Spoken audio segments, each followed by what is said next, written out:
માર્કેટમાં એક નવો સ્કેમ આવ્યો છે, યુપીઆઈ ઓટોપે.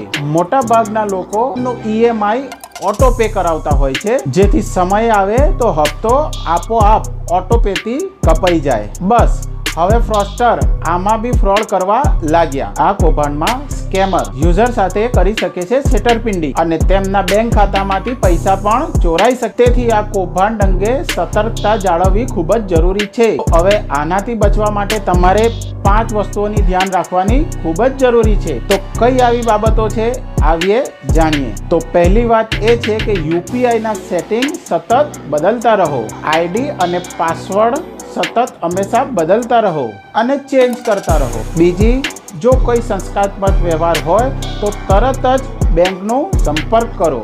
ત્રીજી, જો તમને ટેક્સ્ટ મેસેજ યા વોટ્સઅપના માધ્યમથી કોઈ અજાણી લિંક આવે છે અથવા તો ઈમેલમાં કોઈ અજાણી લિંક આવે છે તો તેના પર ક્લિક ભૂલથી બી કરશો નહીં. ચોથું, ક્યારે પણ પોતાનું યુપીઆઈ આઈડી અને પાસવર્ડ ક્યારે પણ શેર કરતા નહીં. જો કદાચ આવી લિંક તમને પણ આવે તો સાયબર ક્રાઇમની એક હેલ્પલાઇન નંબર છે 1930. આ એક હેલ્પલાઇન નંબર છે. તો આ નંબર પર તમે ચોક્કસપણે તેનો સંપર્ક કરો અને સાયબર ક્રાઇમને એનું જાણ કરજો. તો આવી જ અપડેટો માટે મારા પેજને ફોલો કરે, લાઈક કરે અને શેર કરે.